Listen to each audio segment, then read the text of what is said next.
रज़विया का जिल्द नंबर 1 और सफा नंबर 361 पर सबसे पहला सवाल कि सैयद किसे कहते हैं? तो आपने जवाब दिया कि सैयद वो है जो हसन और इमाम हुसैन की औलाद से, और जो इमाम हसन और हुसैन के औलाद से हट कर हो वो सैयद नहीं है। यहाँ तक कि अगर इमाम हसन हुसैन की बहन से भी कोई औलाद आती है तो वो सैयद नहीं है। ये फतवा रज़विया की सफा नंबर 361 पे मौजूद है। क्यों?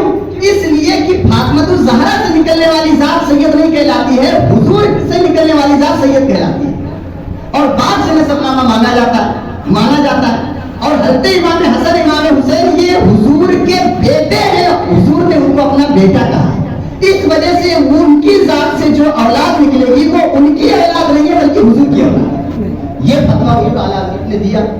आगे किसी ने सवाल किया कि हुजूर आप ये बताइए कि जब सैयद उसे कहते हैं कि जो हज़रत इमाम हसन इमाम हुसैन की जात से निकले, तो जो शख्स नकली सैयद बन जाए और झूठा सैयद बन जाए तो वो क्या है? तो हुजूर आला हज़रत ने फरमाया कि अगर जो शख्स पहले सैयद नहीं था और वो नकली सैयद बनता है तो उस पर लानहुमुल्लाह व मलाइका व नास अजमईन, उस पर अल्लाह की भी लानत है, उस पर फरिश्तों की भी लानत है, उस पर तमाम लोगों की भी लानत है। ये जो बात लिखी आला हज़रत ने वो सफा नंबर 200 पर लिखी और जिल्द नंबर 24 पर लिखी। जब ये बात आगे लिखा तो फिर आगे एक साइल ने सवाल किया फतवा रज़विया में। उसने पूछा अच्छा हज़रत, अगर हमको पता न चले कि ये बनावटी सैयद है या वैसे सैयद है, तो इसके बारे में वो कहे कि मैं सैयद हूँ, तो फिर हमारा क्या रवैया होना चाहिए? तो पहले का ये तरीका रहता था कि सैयदों को सूंघ के पहचान लिया जाता, क्योंकि उनके बदन से खुशबू निकलती थी। लेकिन ये खुशबू बंद हो गई।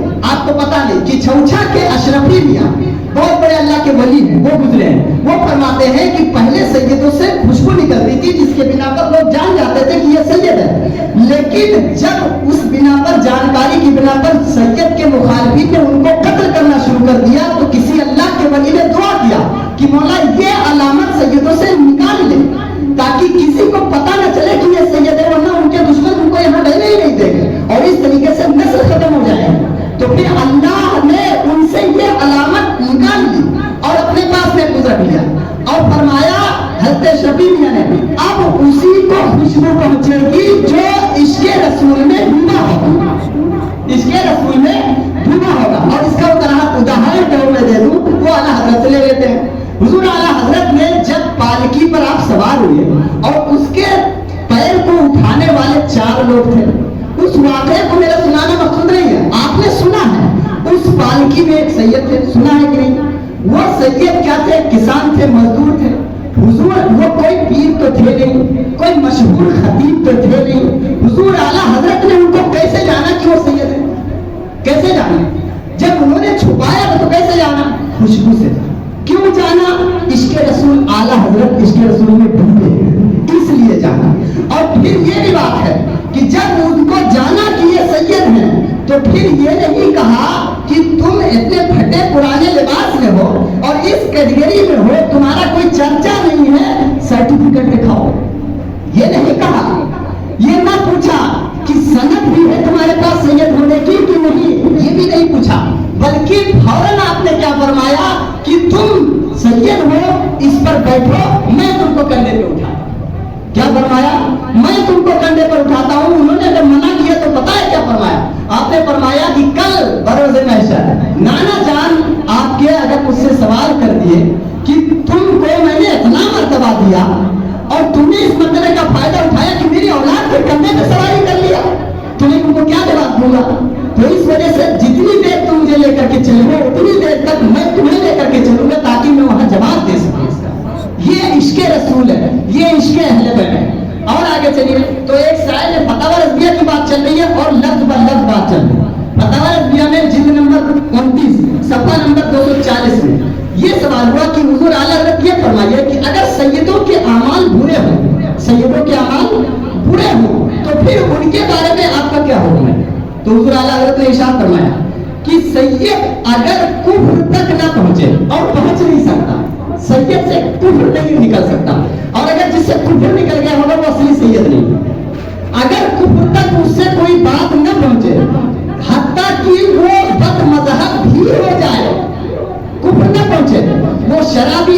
वो जुआरी हो, वो दाढ़ी उड़ाता हो, वो बदमजहब हो, लेकिन कुफ्र न पहुंचे तो उसकी ताजीम ऐसे ही है जैसे कि रसूल की ताजीम, उसकी ताजीम ऐसे ही है जैसे दूसरे अहले बैत की ताजीम।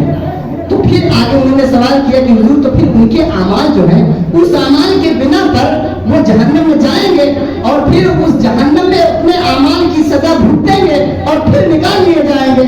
जब ये जुमला सुना आला हज़रत ने तो फतवा रज़विया में लिखते हैं, और ये बात जो लिखते हैं आप आला हज़रत, वो लिखते हैं फतवा रज़विया सफा नंबर 241 जिल्द नंबर 14।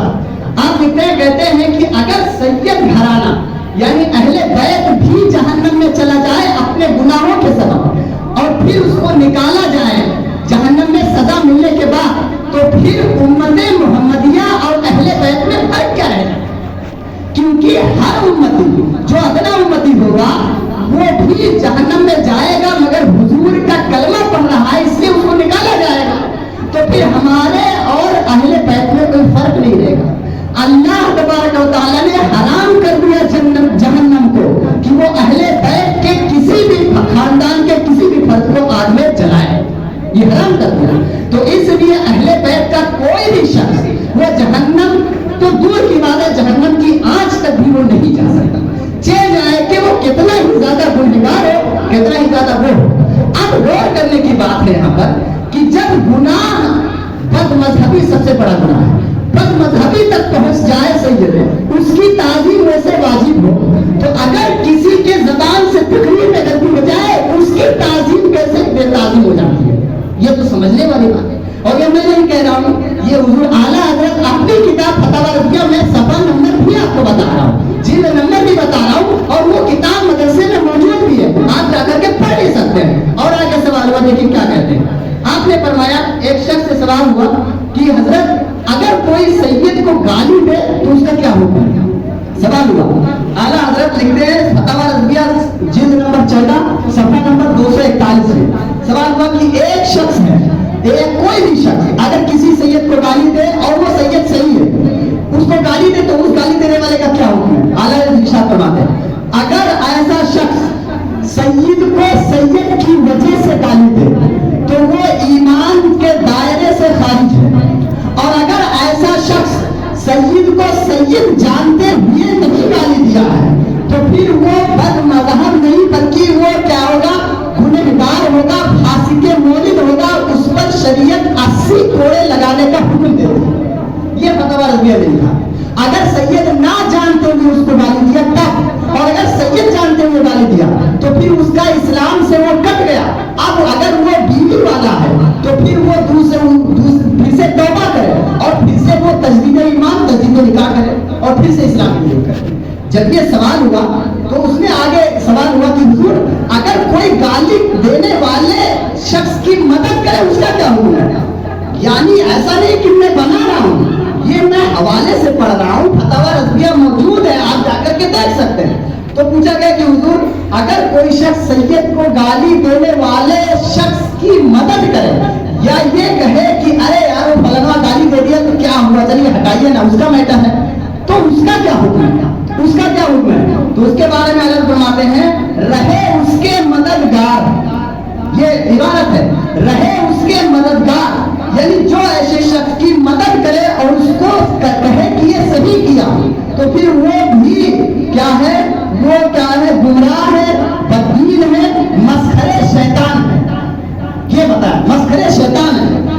अब सवाल हुआ कि हजरत अगर इतना भयानक ये सब चीजें वईदें हैं तो फिर इसको क्या किया जाए और क्या इसमें किया जाए? तो हुजूर आला हजरत ने फरमाया कि हमें अपने जाती इल्म से किसी सैयद को सैयद जानने की जरूरत नहीं है, बल्कि जो सैयद मशहूर हैं, चले आ रहे हैं, उनकी ताजीम हम पर वाजिब है, उनकी ताजीम हम पर वाजिब है, वरना फिर उसके बदले में ये हुक्म उसके पास है। और आगे फरमाया कि जो शख्स इस हद तक पहुंच जाए कि किसी सैयद को सैयद जानते हुए गाली दे, उसके साथ मेल जोल, सलाम कलाम, शादी बियाह तो दरकिनार, उसके पास बैठना भी ना जाए। ये आला हज़रत ने लिखा, और ये लिखा कहाँ है? फतवा रज़विया जिल्द नंबर 14 सफा नंबर 308 पर लिखा। उससे सलाम कलाम तो उसके पास बैठना भी मना, अपने तरफ से कोई बात नहीं कहना। तो हुजूर आला हजरत ने ये जब मरतबा बताया, अब हमको सोचना है कि ये उर्स है और फतावा रज़विया हमारे सामने है, हुजूर आला हजरत की जात हमारे सामने है, इसलिए अब जो अपने आप को बरेलवी कहता है वो हुजूर आला हजरत के फतवे पर अमल करे और उसको अपना जामा पहना है, और अगर वो फतावा रज़विया पर अमल नहीं करता तो वो अपने आप को बरेलवी कहना और मसलक अहले सुन्नत वाला कहना वो छोड़ दे। सीधी बात है। अल्लाह तबारक तआला से दुआ है कि हमारे बोलने में जो कमी रह गई हो या गलती हुई हो, अल्लाह तबारक तआला